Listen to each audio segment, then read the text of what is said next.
Welcome to Module 6 of Political Statistics. In the last module, we covered covariance and correlation. We went through in detail how each was calculated and discussed their uses, drawbacks, and interpretation. We spent some extra time talking about why we shouldn't use these tools to make causal claims, unless we have good theoretical reasons for doing so. In this module, we'll build on that work and explore linear regression. We'll go over the parts of a linear regression and what they tell us. Then we'll explore its uses in political science, move on to considering linear regression as a predictive tool, and finish up by briefly touching on its limitations. Let's get started. There is no single technique that has had a bigger impact on or is more widely used in modern social science than linear regression. Essentially, all graduate students in sociology, political science, economics, anthropology, and education are exposed to it in their very first semester. Even as more complex techniques have become available, and as computational power has become increasingly accessible, we still fall back on linear regression. That's impressive for a nearly 200-year-old statistical technique and one which you could implement by hand using some matrix algebra if you were so inclined. What makes it even more impressive is that many of those more complex techniques are built on the foundation of linear regression. That's not to mention the many times linear regression has gotten a new coat of paint for marketing purposes. You could, in all fairness, call linear regression a machine learning technique, for instance. Having covered covariance and correlation, you can probably appreciate the importance of techniques that allow us to understand how things change together. But those two metrics were limited in some important ways. Yes, they provided us information about the direction and magnitude of the relationship between two continuous variables, but not much else beyond that. For instance, it might be useful to know how much one variable changes as the other changes in their original units. For each dollar increase in GDP per capita in a given country, for example, what happens to the infant mortality rate? It's nice to know that those things are negatively correlated. That is, as GDP per capita goes up, infant mortality tends to go down, but by how much? If all we know is the covariance and correlation, we can't even make educated guesses about that number. Nor can we make educated guesses about countries that we might have a measure of GDP per capita for, but not a measure for infant mortality. To summarize, covariance and correlation neither give us information about the degree of change we should expect in one variable given a change in the other, nor do they allow us to predict things. They summarize, and that's about it. Moreover, it's rarely the case that we're interested in only two variables. Sure, a lot of research is primarily interested in the effect of one variable on another, but the social world is complex, and it's easy to recognize that several variables influence an outcome of interest. It's not just GDP per capita that affects the infant mortality rate. It's also the number of doctors per capita, the availability of quality nutrition, the healthcare system's capacity, the presence or absence of diseases like malaria and cholera, and so on. We might try to deal with these multiple causes and relationships by correlating all of our variables with all others and create a correlation matrix, but in doing so, we haven't accounted for these other variables so much as we have just summarized many pairs of relationships in isolation. The effect of GDP might be bigger or smaller once we know the number of hospitals a country has, and vice versa. If we attribute all of the variation in infant mortality to the number of hospitals based on a correlation coefficient alone, we'd also be counting the influence of GDP, for example. After all, more GDP means more hospitals, but it also means more money for nutrition, which also lowers infant mortality. This is what people mean when they say that some other variable is confounding our relationship. They're saying that we're not just counting the effect of one variable on the other, that we're also unwittingly counting the effect of some third unmeasured thing without recognizing it. So what we need is a tool that summarizes the degree of change we should expect in one variable when another variable changes, and that can isolate each individual variable's contribution to changes in an outcome. Linear regression, under specific circumstances, solves both of those problems. Let's stick with our going example, infant mortality rates, and use some of the concepts we've learned about recently to see if we can understand linear regression a bit better. Our dataset has several variables, each of which was measured in 2020 and which were gathered from the World Bank's website. We have the infant mortality rate per 100,000 live births, percent of the total population with access to electricity, which goes from 0 to 100, female representation in the country's parliamentary house as a percentage of the total seats, also 0 to 100, GDP per capita, and incidence of malaria per 1,000 people at risk. Why don't we plot histograms of each of these variables to see what we're working with?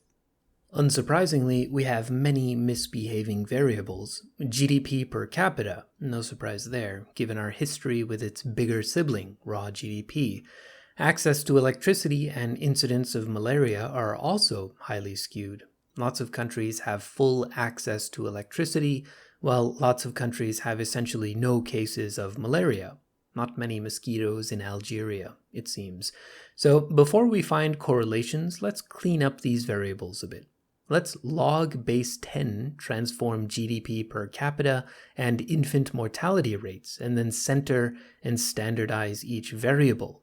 Let's also be mindful that when we interpret our results, our unit will be the standard deviation for that variable, not one additional original unit.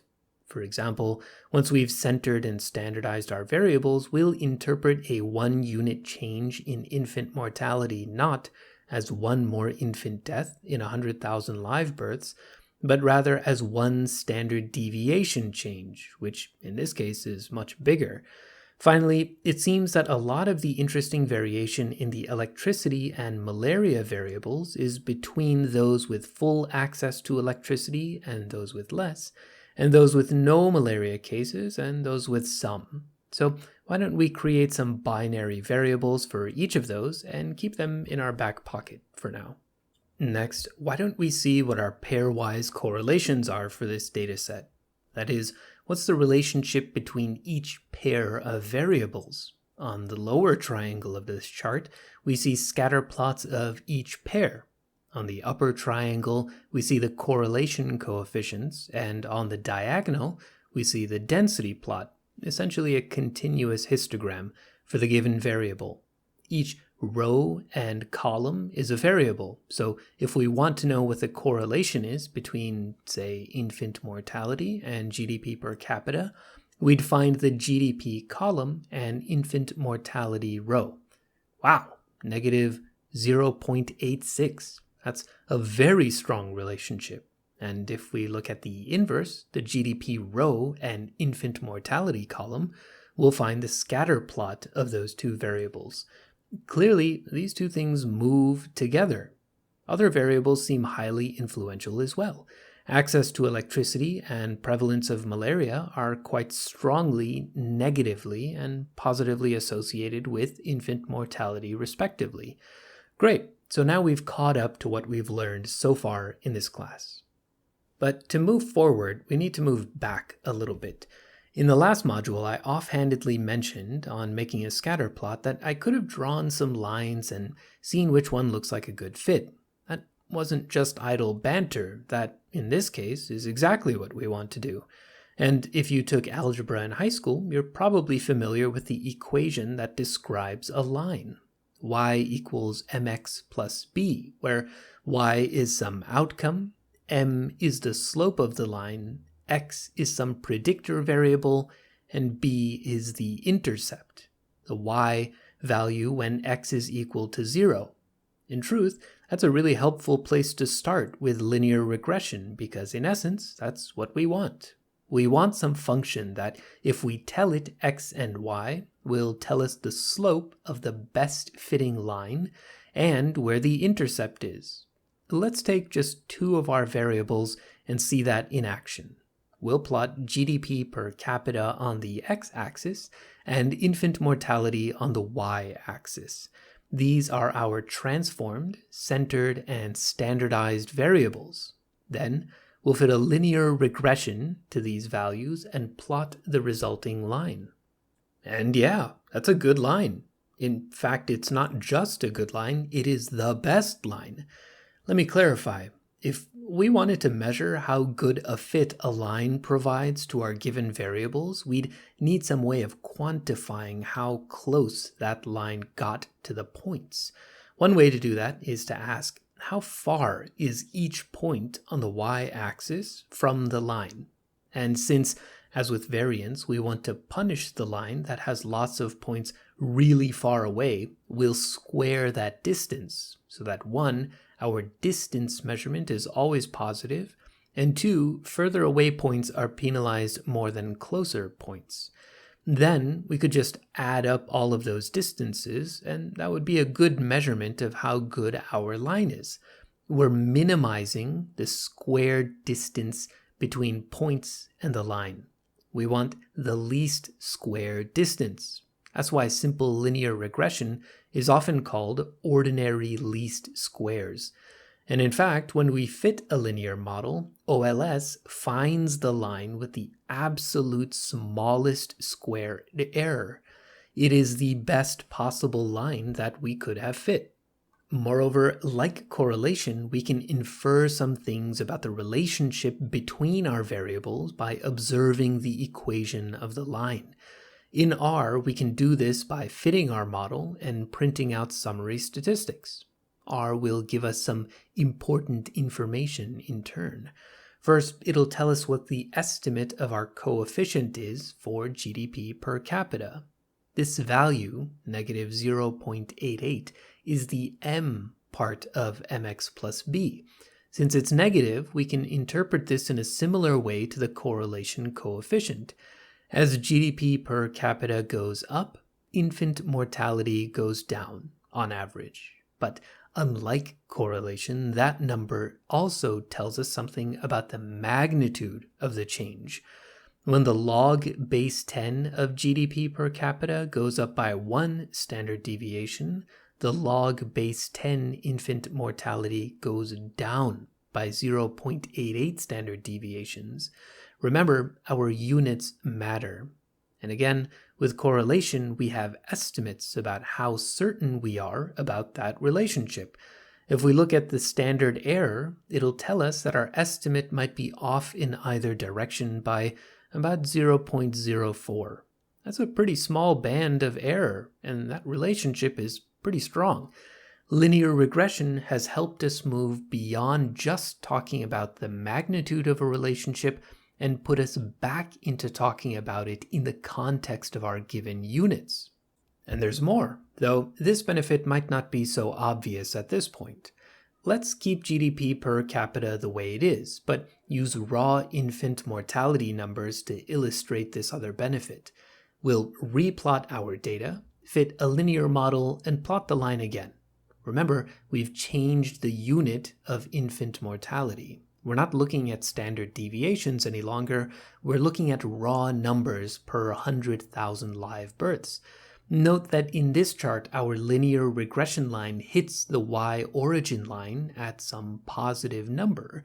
That's the intercept. It's the plus b part of our equation line, and it's telling us something important.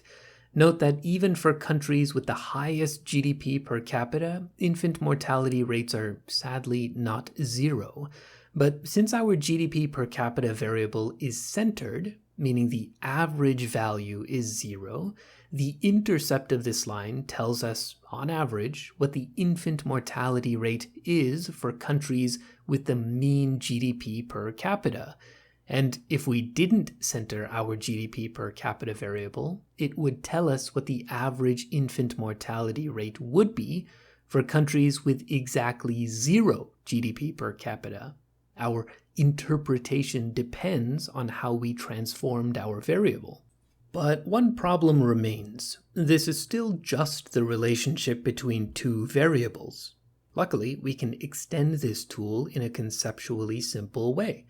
Consider that when we wanted the relationship between two variables, we fit a one-dimensional line. If we wanted the relationship between three variables, that is, two predictors and one outcome, we would fit a two-dimensional plane. And the equation of that plane would be y equals mx1 plus mx2 plus b. Each m tells us the slope of the plane in that dimension, or in other words, the slope of that variable. And we can actually visualize that as a regression plane.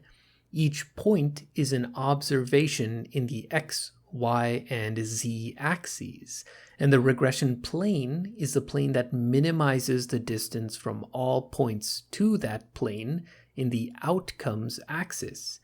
In this way, we're looking at the individual contribution of each variable to the outcome.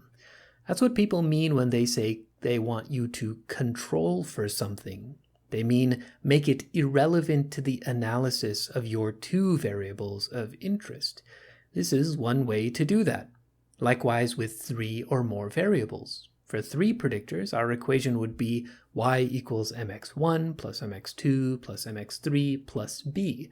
Beyond three variables, it's tough to visualize this in this nice sort of way, so we'll stop here, but hopefully the concept is becoming clear. More variables, higher order plane. Our interpretation of the regression equation remains similar as well for models with more variables, as does the interpretation of the intercept.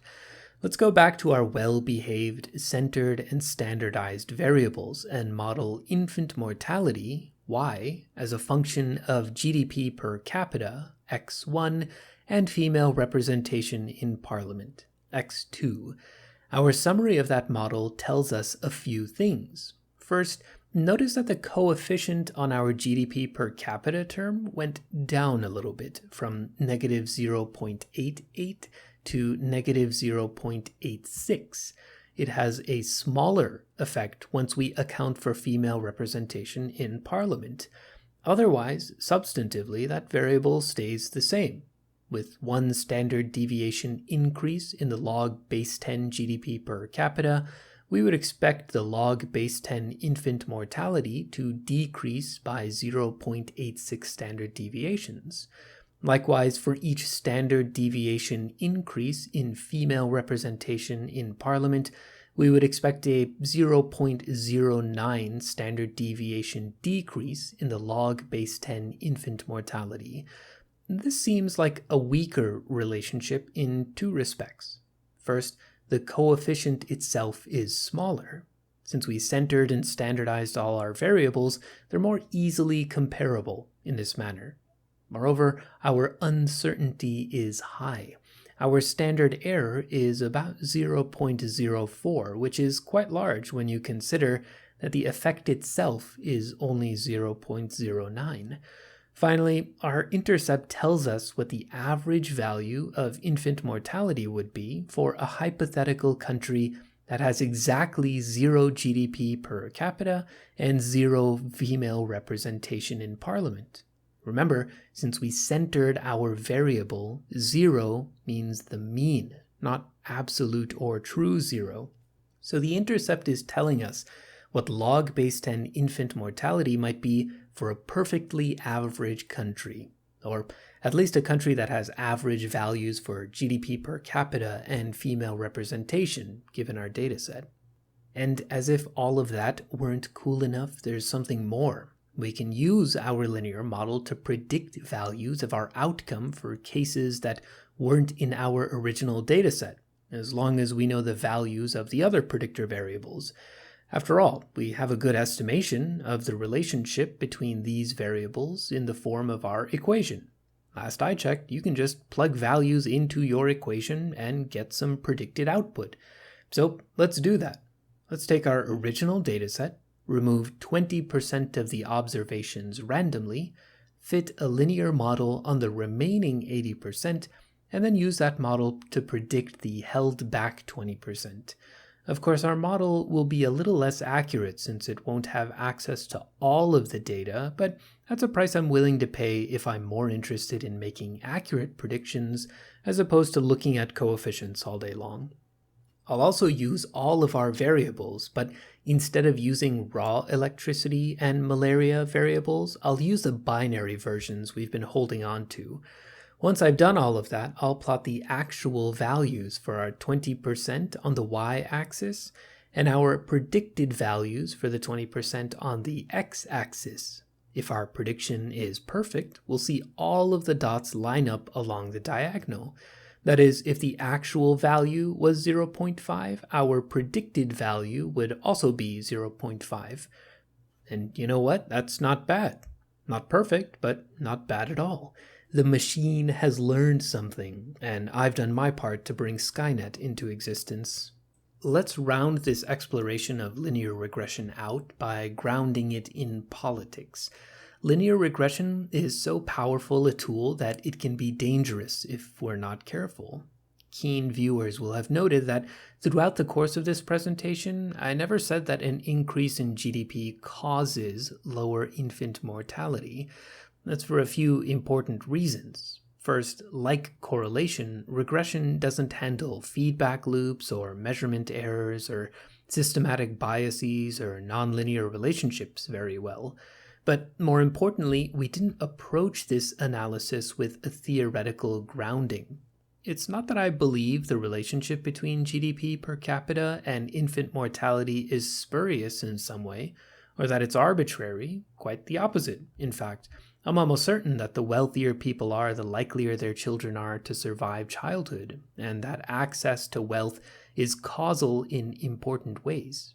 In fact, by making my outcome of interest infant mortality, I'm implicitly trying to understand its causes. But a scientific approach to the analysis of social phenomena isn't built on hunches. It's systematized. And more importantly, without a theory, even if I have isolated some causal effect, I'm no closer to understanding why one variable causes the other. That's one reason that regression modeling can be so dangerous. It can give us a false sense of precision and confidence. Sure, your model is telling you that one variable is associated with some outcome, and it's very confident that this relationship isn't spurious, but your model sits atop a mountain of other decisions that we've been making along the way. Is your theory cogently articulated? Are your concepts well delineated? Is your measurement clear? Are they free of error? Have you accounted for other variables that might be causing this? Is your interpretation appropriate? Does it make sense in the context of everything else we know? These aren't trivial questions, and regression modeling cannot answer them. If we don't think about these questions, all a regression model is doing is summarizing a matrix of covariances. Now, that's fine, but I'm willing to bet it's not why you set out to learn political science in the first place. In the next 2 modules, we'll use all of the tools we've gained thus far to go through 2 separate case studies. In doing so, we won't just focus on the application of statistics, but on the underlying theories that might help us make sense of what we find. We'll look at outcomes in higher education and running an election. I hope, as we move through this final portion of the class, that you're thinking about not just the techniques we've learned so far, but the theories and the topics that might interest you for your final paper, and how you'd approach analyzing them in a robust manner. I'm looking forward to seeing you in Module 7.